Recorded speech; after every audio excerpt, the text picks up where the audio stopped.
नमस्कार। मैं बीपी सिन्हा और आप सब देखना शुरू कर चुके हैं बीपी सिन्हा की चौपाल।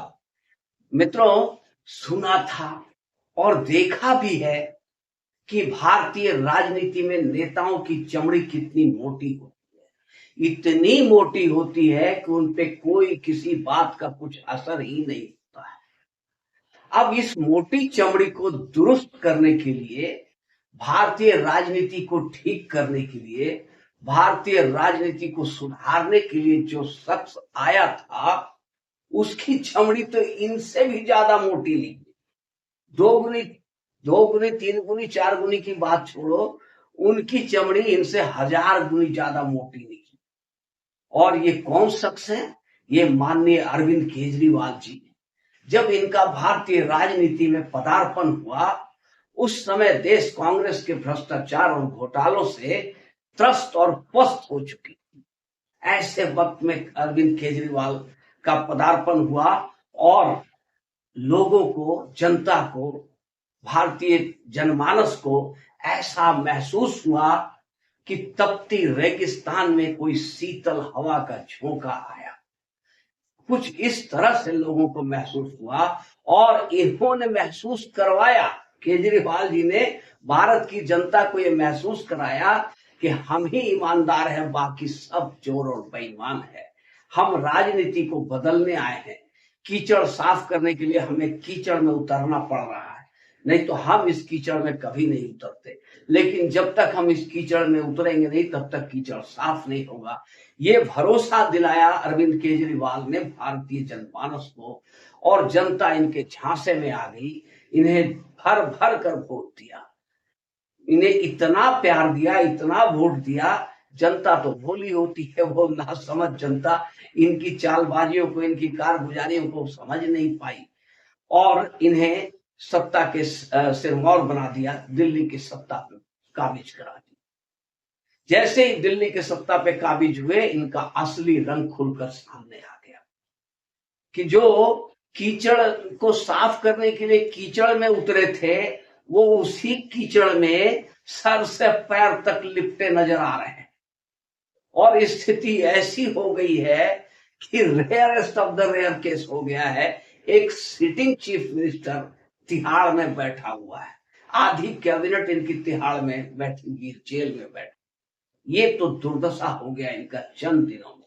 अरे कितने दिन हुए आए हुए, चंद दिनों के अंदर में ही इनका जितनी तेजी से उत्थान हुआ था, उतनी तेजी से पतन हो गया। पर इन्हें ना कोई लाज है, ना कोई शर्म है, ना कोई हया है। ये आज भी बेशर्मी से तिहाड़ में मुख्यमंत्री पद पे बैठे हुए हैं।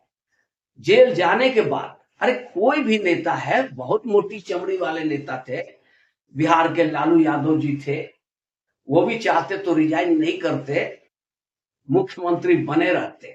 पर उन्होंने भी रिजाइन करके अपनी पत्नी राबड़ी देवी को सीएम बना करके तब जेल गए थे। हेमंत सोरेन को देखिए, झारखंड जैसे राज्य का मुख्यमंत्री, जब गिरफ्तारी की नौबत आई तो चंपई सोरेन को मुख्यमंत्री बना दिया, खुद रिजाइन दे दिया। पर ये इतिहास का, भारतीय राजनीति के इतिहास का ये पहला शख्स है जो पूरी बेशर्मी और निर्लजता के साथ मुख्यमंत्री की कुर्सी पर चिपका हुआ है, जो छोड़ने का नाम नहीं ले रहे हैं, चाहे कुछ भी हो जाए।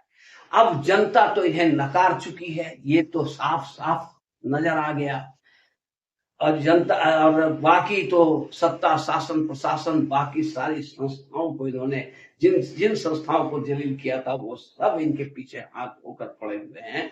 इनकी ऐसी दुर्गति हो चुकी है, ये इनका इतना पतन हो चुका है कि अब फिर से इनका उत्थान सोचना नामुमकिन है। कि इनका उत्थान होगा, ऐसा नामुमकिन है, ऐसा सोचा भी नहीं जा सकता। इतने गर्त में ये चले गए। और अब तो कोर्ट, सुप्रीम कोर्ट ने ऐसी फटकार लगाई है इन्हें, ऐसी फटकार लगाई है कि कोई भी इंसान होता तो वो शर्म से डूब मरता और तुरंत रिजाइन कर देता, यहां तक कि राजनीति से संन्यास ले लेता। अब स्वाति मालीवाल केस में जो हियरिंग चल रही थी सुप्रीम कोर्ट में, उसमें सुप्रीम कोर्ट ने बड़े सख्त और कड़े लहजे में इनके खिलाफ, इन लोगों के खिलाफ टिप्पणियां की है।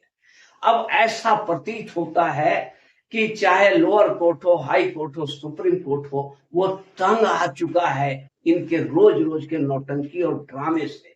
आज ही जा गया है सुप्रीम कोर्ट भी इनके नाटक नौटंकी देख देख करके। कोई बेवकूफ थोड़े होता है, सारा दुनिया समझ रहा है कि ये कितने बड़े ड्रामेबाज हैं और कितना झूठ बोलते हैं। ये 100 में 99 बात झूठ बोल देते हैं, बोल करके मुकर जाते हैं, बच्चों की कसम खा करके उससे छोड़ देते हैं। क्या क्या वादा इन्होंने किया था, सारे वादे तोड़ते। पर भ्रष्टाचार के आरोप में, शराब कांड में जब ये अंदर चले गए हैं तो इन्हें चाहिए था कि भाई कायदे से हम रिजाइन करते हैं। भले अपनी पत्नी सुनीता केजरीवाल को मुख्यमंत्री बनाते, पर खुद मुख्यमंत्री पद से रिजाइन कर देना चाहिए था।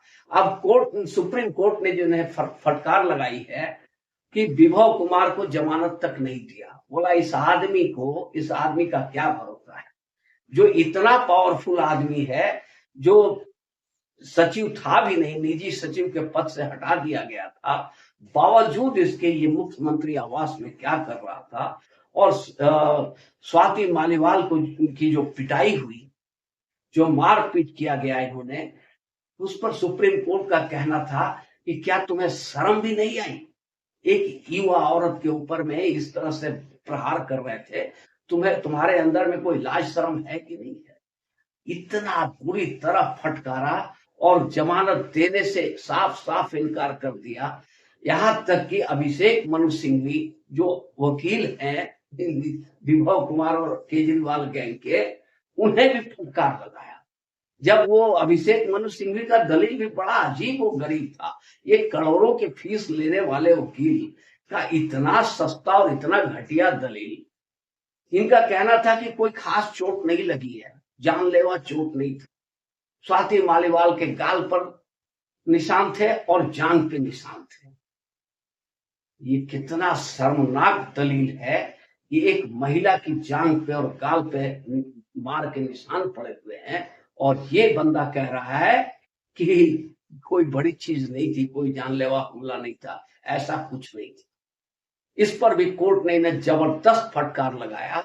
और कोर्ट का, सुप्रीम कोर्ट का यह कहना था कि आप तो यूं दलीलें दे रहे हो जैसे सीएम हाउस में कोई गुंडा घुस गया है और गुंडे का बचाव आप कर रहे हो, उस गुंडे को आप सेफ गार्ड दे रहे हो, उस गुंडे का बचाव कर रहे हो। ये अच्छी बात नहीं है। तो एक इतना जबरदस्त फटकार अभिषेक मनु सिंघवी को भी लगा, और केजरीवाल का तो कहना ही क्या है, वो तो ऑल लाज शर्म प्रूफ हो चुके हैं। सुप्रीम कोर्ट ने उन्हें इशारा भी किया था कि या तो आप इस्तीफा दे दें। मैं आपको इस्तीफा देने के लिए तो नहीं कह सकता, हम लोग तो नहीं कह सकते क्योंकि कानून में ऐसा प्रावधान नहीं है, पर नैतिक रूप से आप तो या तो आप इस्तीफा दे दें, और नहीं तो फिर इशारा उनका स्पष्ट था कि एलजी और केंद्र सरकार के पास ये पावर है कि इनको न्यूट्रलाइज किया जाए, इनको मुख्यमंत्री पद से हटाया जाए, दूसरा चीफ मिनिस्टर सेलेक्ट किया जाए। तो रास्ता तो वही है। अब केजरीवाल बड़े कसमकस में फंसे हुए हैं। कुर्सी तो वो छोड़ना चाह नहीं रहे हैं, पकड़े हुए हैं, उन्हें घसीटा जा रहा है, दोनों टांग पकड़ के घसीटा जा रहा है, पर साथ में कुर्सी भी घसीटते, वो जहां जहां जा रहे हैं कुर्सी को भी घसीटते हुए साथ में लेते जा रहे हैं। कि कुर्सी अगर छोड़ दिया तो फिर केजरीवाल का पतन निश्चित। पतन तो इनका हो ही चुका है। अभी जो इनके पास पावर बचा हुआ है, शीश महल बची हुई है, और जो पावर है, जो एडवोकेट को करोड़ों करोड़ का फी दे रहे हैं, वो सब फिर देना बंद हो जाएगा, और ये एक आम आदमी, सचमुच का आम आदमी हो जाएंगे। ये अपने आप को आम आदमी साबित करने के लिए हवाई चप्पल और नीली शर्ट पहनते हैं, उसकी जरूरत नहीं पड़ेगी। सर जी, आप एक बार इस्तीफा तो दो ना, आप खुद ब खुद आम आदमी बन जाओगे। पर इन्हें ना कोई शर्म है, न लाज है, न लिहाज है किसी चीज का, किसी चीज की परवाह नहीं है। झूठ बोलते बोलते इतना झूठ, इनकी सारी विश्वसनीयता समाप्त हो चुकी है। अब ये अगर ये सच बात भी बोलते हैं तो उस पर भी कोई यकीन करने वाला नहीं है।